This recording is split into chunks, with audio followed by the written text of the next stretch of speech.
राधे राधे मित्रों, स्वागत है आपका आपके अपने चैनल फुलफिल क्यूरोसिटी में। आज हम बात करेंगे पाप मोचनी एकादशी के बारे में और सुनेंगे इस दिन सुनी जाने वाली कथा।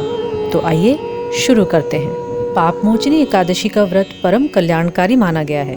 जो भी श्रद्धा और नियम पूर्वक इसका पालन करता है उसे श्री हरि की विशेष कृपा प्राप्त होती है। पाप मोचनी एकादशी का पालन आध्यात्मिक उन्नति के लिए अति उत्तम माना है।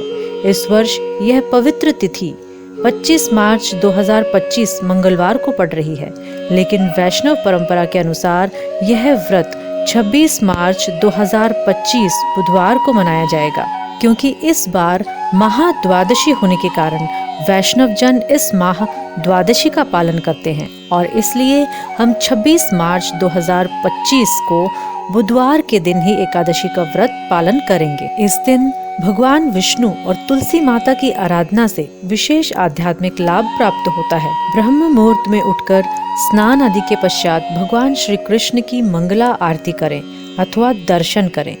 घर में स्थित तुलसी के पौधे को स्वच्छ स्थान पर रखें। यदि संभव हो तो गमले को वस्त्र से आवृत करें। तुलसी माता को अगरबत्ती और दीप अर्पित करें। दीप में घी या तिल के तेल का प्रयोग किया जा सकता है। तुलसी माता को जल अर्पण करें। शास्त्रों के अनुसार एकादशी के दिन तुलसी को जल अर्पित करने में कोई निषेध नहीं है, अपितु द्वादशी के दिन तुलसी पत्रों को न तोड़ें। तुलसी माता की 3 या 4 बार परिक्रमा करें। परिक्रमा करते समय इस मंत्र का जाप करें। यानि कानि च पापानि ब्रह्म हत्यादिकानि च तानि तानि प्रणश्यन्ति प्रदक्षिणा पदे पदे। हरे कृष्ण महामंत्र का जाप करें। हरे कृष्ण कृष्ण कृष्ण हरे हरे, हरे राम राम राम हरे हरे। प्रातः संकल्प लें कि इस दिन अन्न ग्रहण नहीं करेंगे और अगले दिन द्वादशी पर व्रत का पारण करेंगे। इस दिन गेहूं, चावल, दालें, मसालेदार भोजन एवं तले भुने पदार्थों से परहेज करें। फल, दूध, फलों का रस एवं एकादशी प्रसाद ग्रहण कर सकते हैं। इस दिन अधिक से अधिक श्री कृष्ण कथा, भगवत गीता का पाठ एवं कीर्तन करना चाहिए। द्वादशी के दिन प्रातः श्री हरि को नैवेद्य अर्पित कर ब्राह्मण या योग्य व्यक्ति को भोजन कराकर व्रत का पारण करें। इस व्रत के पालन से मनुष्य के समस्त पाप नष्ट होते हैं, चित्त शुद्ध होता है और आध्यात्मिक उन्नति में सहायता होती है। यह व्रत न केवल आध्यात्मिक दृष्टि से बल्कि शारीरिक स्वास्थ्य के लिए भी लाभकारी होता है। अतः इस शुभ तिथि पर व्रत, तुलसी पूजा एवं हरे कृष्ण महामंत्र का अधिक से अधिक जाप अवश्य करें। तो आइए सुनते हैं इस दिन सुनी जाने वाली पाप मोचनी एकादशी की कथा। धर्मराज युधिष्ठिर कहने लगे कि हे महाराज, आपने फाल्गुन शुक्ला एकादशी का महात्म्य बतलाया।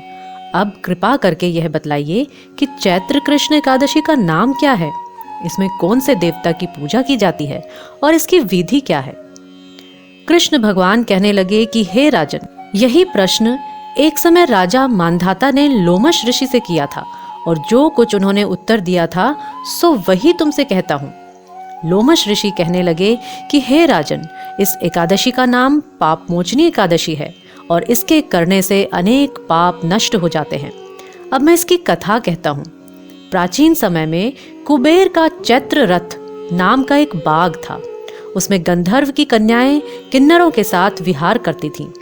वहां अनेक प्रकार के पुष्प खिल रहे थे। उसी वन में अनेक ऋषि तपस्या करते थे। स्वयं इंद्र भी चैत्र और वैशाख मास में देवताओं के सहित वहां आकर क्रीड़ा किया करते थे। वहीं अपने आश्रम में मेधावी नाम के एक ऋषि भी तपस्या में संलग्न थे। वे शिव के भक्त थे। एक समय मंजू घोषा नाम की अप्सरा ने उनको मोहित करने का विचार किया। वह ऋषि के भय के मारे समीप नहीं गई, वरन दूर बैठकर वीणा पर मधुर गीत गाने लगी।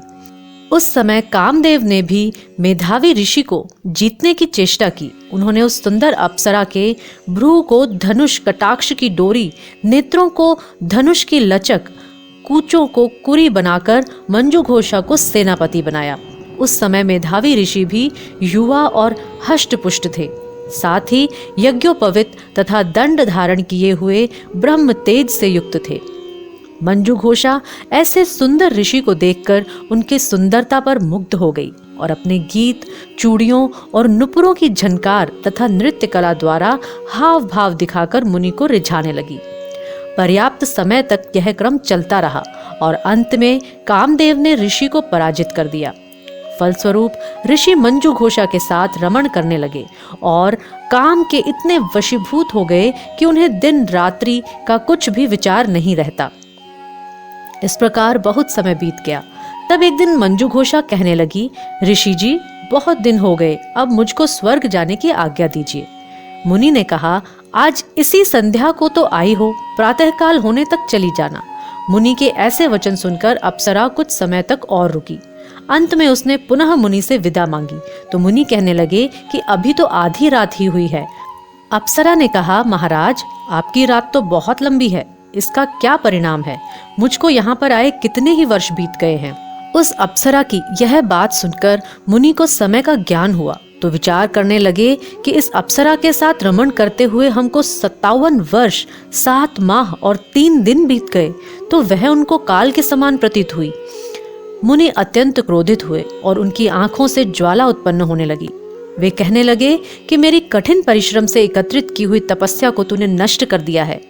तुम महापापिनी हो, दुराचारिणी हो, तुझे धिक्कार है, तूने मेरे साथ घात किया है, इसलिए तू मेरे श्राप से पिशाचिनी हो जा। मुनि के श्राप से मंजू घोषा तत्क्षण पिशाचिनी हो गई और भयभीत होकर मुनि से प्रार्थना करने लगी कि महाराज, इस श्राप का किसी प्रकार से निवारण कीजिए। अप्सरा के ऐसे दीन वचन सुनकर मुनि बोले कि हे दुष्टे, यद्यपि तूने मेरा बहुत अनिष्ट किया है, परंतु फिर भी मैं तुझे श्राप से छूटने का उपाय बतलाता हूँ। चैत्र मास के कृष्ण पक्ष की एकादशी का नाम पाप मोचनी है और सब प्रकार के पापों का नाश करने वाली है। उसका व्रत करने से पिशाच योनि से मुक्त हो जाएगी। ऐसा कहकर मेधावी ऋषि अपने पिता च्यवन ऋषि के आश्रम में चले गए। मेधावी को देखकर च्यवन ऋषि कहने लगे कि अरे पुत्र, तूने ऐसा क्या किया जिससे तेरा सारा पुण्य क्षीण हो गया? मेधावी कहने लगे कि पिताजी, मैंने अप्सरा के साथ रमण करके घोर पाप किया है। अब आप इस पाप से छूटने का प्रायश्चित मुझे बतलाइए। तब च्यवन ऋषि कहने लगे कि हे पुत्र, चैत्र मास के कृष्ण पक्ष की पाप मोचनी एकादशी का व्रत करने से सब पापों का नाश हो जाता है, इसलिए तुम इस व्रत को करो। पिता की आज्ञा पाकर मेधावी ऋषि ने भी इस व्रत को किया, जिससे उसके सब पाप नष्ट हो गए और वे पवित्र हो गए। उधर मंजू घोषा भी व्रत के प्रभाव से पिशाच योनि से छूटकर दिव्य देह धारण करके स्वर्ग को चली गई। लोमश ऋषि कहने लगे कि हे राजन, पाप मोचनी एकादशी के व्रत को करने से सब पाप नष्ट हो जाते हैं। इस कथा को पढ़ने और सुनने से हजारों गोदान का फल प्राप्त होता है और व्रत से ब्रह्म हत्या, गर्भपात, बाल हत्या, सुरापान, गुरु स्त्री से प्रसंग आदि सब पाप नष्ट हो जाते हैं। बोलिए श्री विष्णु भगवान की जय, श्री एकादशी माता की जय। तो मित्रों, पाप मोचनी एकादशी का ये अंक आपको कैसा लगा? कमेंट बॉक्स में ज़रूर बताइएगा और चैनल को लाइक और सब्सक्राइब करना बिल्कुल ना भूलें।